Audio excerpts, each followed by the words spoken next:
जय श्री कृष्णा सभी प्यारे प्यारे भक्तों को। और आप सभी का स्वागत है कृष्णा डिवोशन चैनल पर। आइए हम श्री कृष्ण चरित अमृतम का श्रवण आस्वादन करते हैं और मन से कल्पना करते हुए भगवान श्री कृष्ण के चरणार बिंदों से अपना संबंध जोड़ते हैं। तो आइए आज हम श्रवण करने जा रहे हैं भाग 230 प्रेम का चमत्कार। तो आइए उद्धव प्रसंग आगे बढ़ाते हुए हम प्रवेश करते हैं श्री कृष्ण चरित अमृतम में। उद्धव जी कह रहे हैं, मेरे स्वामी अगर मुझे वृंदावन नहीं भेजते तो शायद मैं समझ ही ना पाता कि प्रेम क्या है। गुरु बृहस्पति तो कहते थे कभी कभी प्रेम अमृत स्वरूपा है, पर मैं अनुभव नहीं कर पाया। वृंदावन भेजकर मेरे स्वामी श्री कृष्ण ने जो मेरे ऊपर कृपा की है, मैं क्या कहूँ उसके बारे में। विदुर जी को संबोधन करते हुए कहते हैं कि तात, मैं निकला था अरुण उदय के समय नंद भवन से। यमुना स्नान के लिए जाते समय मैंने देखा अपने अपने घरों के आंगन को गोबर से गोपियों ने लीपा था। द्वार पर सुंदर रंगोली बनाई थी और सुगंधित धूप से वातावरण महक रहा था।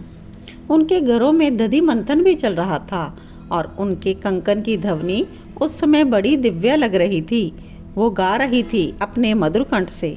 उनका कंठ बहुत ही सुरीला था कि कोयली भी लज्जा जाए उसको सुनकर। यहाँ पर विदुर जी ने कहा कि क्या मैं एक प्रश्न पूछ सकता हूँ? तो हाँ पूछिए।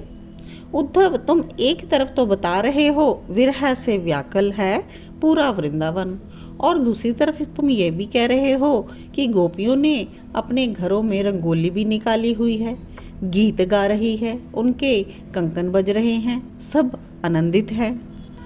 उद्धव कुछ देर के लिए तो मौन हो गए और फिर बोले कि तात, यही प्रश्न मेरे मन में भी उठा था, पर बाद में जब मैं इसको समझा ना तो मैं भी चकित रह गया। इनको किसी ने कह दिया था कि श्री कृष्ण कभी भी आ सकते हैं मथुरा से, इसलिए ये लोग अपने आप को प्रसन्न दिखाने का प्रयास करते हैं। सजते हैं, धजते हैं, आंगन को सुंदर रखते हैं, माखन निकालते हैं, गीत गाते हैं, ताकि श्री कृष्ण आए ना तो उन्हें दुखी वृंदावन देखकर बुरा ना लगे। तात, कैसा ऊंचा प्रेम है इन ब्रजवासियों का। अपने दुख की इन्हें कोई परवाह नहीं है, परवाह है तो श्री कृष्ण की। यह बात को सुनकर विदुर जी भी बिलख उठे। कैसा अद्भुत प्रेम है इन ब्रजवासियों का। अब विदुर जी से कह रहे हैं उद्धव कि मैं यमुना में गया, स्नान किया और फिर संध्या करने के लिए बैठा ही था तो एक छोटा सा बालक मेरे पास आया और मुझसे पूछने लगा, हमारा श्याम आया है आपके साथ? तो मैं उनसे इतना ही बोला, अभी तो नहीं आए, किंतु पर मेरे ना कहने का प्रभाव ऐसा पड़ेगा मैंने सोचा नहीं था। यह सुनते ही यमुना तुरंत सूख गई और कछुओं की भरमार। मैंने दृष्टि घुमाई और जहाँ तहाँ देख रहा था सब कुछ जल गया, मानो अभी अभी दावा अग्नि लगी हो जंगल में। इनके प्रेम का ऐसा चमत्कार, विषम वियोग की ज्वाला जो इन ब्रजवासियों के अंदर धधक रही थी, उसका प्रभाव प्रकृति पर भी पड़ रहा था। पूरी प्रकृति प्रभावित हो रही थी। अभी अभी तो ये कितने सुंदर थे, देवताओं का रूप भी इनके आगे तुच्छ था, पर जैसे ही कहा नहीं आए शाम तो ये सुनते ही काला पड़ गया इनका रूप। कृष्ण हो गए थे कल्पनातीत और मुझे घबराहट होने लगी। ये क्या हो गया? मेरी संध्या छूट गई, मेरा गायत्री का जाप भी छूट गया। और तभी एक सुंदर सा ग्वाला आया और मुस्कुराते हुए बोला, ये झूठ बोल रहे हैं, हमारा शाम तो आएगा। वो सुनो, शाम की बांसुरी। मुझे तो वहाँ पर कोई बांसुरी नहीं सुनाई दी तात, पर वो सब ग्वाले सुंदर हो गए पहले की तरह। यमुना निर्मल और जल अगाध हो गया, कछुए भी गंभीर जल में चले गए, वन फिर से हरा भरा हो गया। श्याम आ गया, श्याम आ गया, ये कहता हुआ वो ग्वाल बाल दौड़ रहा था और मैं चेतना शून्य सा देखता रहा उन दौड़ते हुए ग्वाल बालों को। ऐसा भी होता है? मेरी बुद्धि मुझसे ही पूछ रही थी। हो रहा है, देखा नहीं तुमने? अपने आप से मेरी बुद्धि ने उत्तर दिया। तात, ये प्रेम का चमत्कार था। प्रेम प्रकृति को प्रभावित कर रहा था। प्रेम ने प्रकृति को बदल दिया था। पर हंसी आती है, प्रकृति क्या प्रेम तो पुरुष को भी बदल ही रही थी। श्री कृष्ण ऐसे ही नहीं जो रोते मथुरा में इन लोगों के लिए। उद्धव के देह में कंपन शुरू हो गया यह सब दृश्य देख के।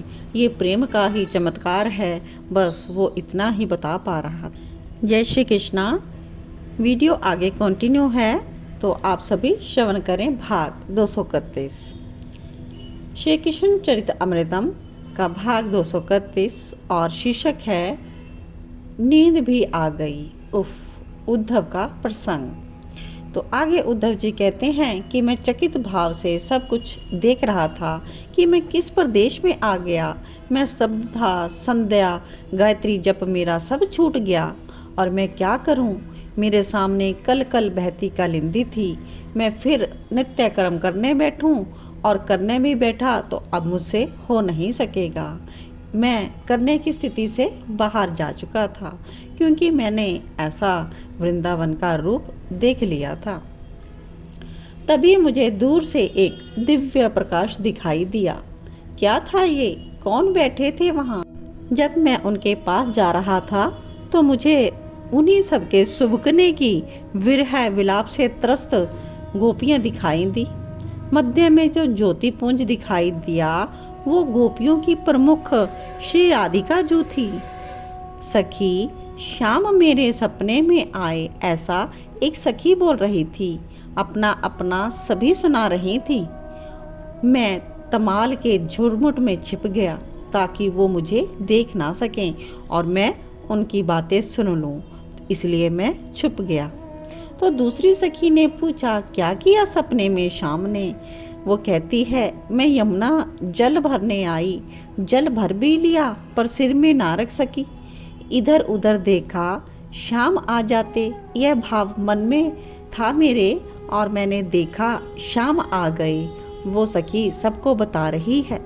और तीसरी सखी पूछती है, फिर क्या हुआ? आगे बोलो, फिर क्या हुआ? बताती है वो, शाम आ गए और मेरी मटकी उठा दी। फिर मेरे साथ बतियाते हुए चल रहे थे। मैंने भी पूछ लिया, श्याम सुंदर आप तो मथुरा गए थे, फिर यहाँ कैसे? वो गोपी आगे कुछ बोल ना सकी। उसके नेत्रों से अश्रु प्रवाह चल पड़ा। कहने लगे, श्याम सखी, मथुरा में तू नहीं है ना, इसलिए मेरा मन नहीं लगता वहाँ। इतना कहकर हिलकियाँ बंद गई उस गोपी की। आगे दूसरी गोपी भी कहती है, मैंने भी सपना देखा। और अन्य गोपियाँ कहती हैं, हाँ अब तू भी सुना अपना सपना। कहती है, मैं भी यमुना जल भरने आई थी, जल भर लिया और लेकर जब चली तभी मेरे पाँव में एक कांटा गड़ गया।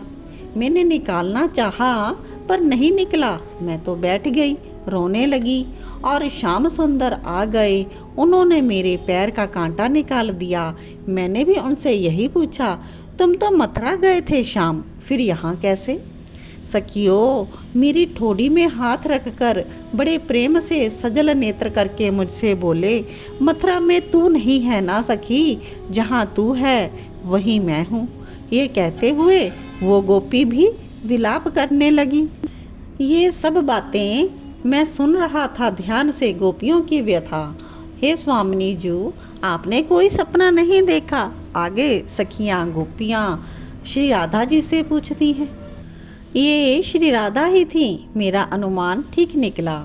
अहो, उनके मुखारविंद से वो तेज प्रकट हो रहा था जिसे देखने का सामर्थ्य मुझ में नहीं था। वो मध्य में बैठी हैं नीचे दृष्टि किए हुए। ओहो, यही है मेरे श्री कृष्ण की प्रिया अल्हादनी, जिनका नाम लेते हुए मेरे स्वामी मूर्छित हो जाते थे। मैंने वहीं से उन्हें प्रणाम किया। अब वो बोल रही थी और मैं सुनने का प्रयास कर रहा था। सखियों, तुम भाग्यशालिनी हो जो सपने में तो अपने प्रीतम के दर्शन का लाभ पा लेती हो, पर मैं तो वो महाभाव रूपा श्री राधा किंचित रुकी। मैं उनकी अमृत वाणी को सुन रहा था और उनके एक एक शब्द मुझे प्रेम जगत में बरबस ले जा रहे थे। सखियों, सपने में भी प्रीतम को देख लेना ये कम सौभाग्य नहीं है, पर ये राधा अभागी है और उनकी हिलकियाँ शुरू हो गई। इस राधा की तो नींद ही श्याम सुंदर चुरा कर ले गए हैं। कहती हैं नींद ही नहीं आती मुझे, जब से गए हैं नींद भी ले गए। नींद आएगी तब ना सपना देखूंगी, और सपना देखूंगी तब ना तुम लोगों को सुनाऊंगी। यहाँ तो नींद ही नहीं है। श्री राधा रानी के पसीने और अश्रु दोनों एक साथ निकल रहे थे और पसीने से कमल की सुगंध आ रही थी, जिसके कारण एक भंवरा गुनगुन करता हुआ आने लगा। वो भंवरा बार बार आता और चला जाता। श्री राधा रानी बार बार भंवरे को हटाती है, हट हट हट, लेकिन भंवरा ढीठ हटता ही नहीं। वह श्री राधा रानी के मुखार विंद को कमल का पुष्प समझ रहा था, इसीलिए वो बार बार श्री राधा रानी के मुख पर आ रहा था। तो इसके आगे का जो हम प्रसंग श्रवण करेंगे वो है भ्रमर और श्री राधा। तो आगे का प्रसंग श्रवण करने के लिए जुड़े रहें कृष्णा डिवोशन चैनल के साथ। तब तक के लिए सभी को जय श्री कृष्णा, जय श्री राधे।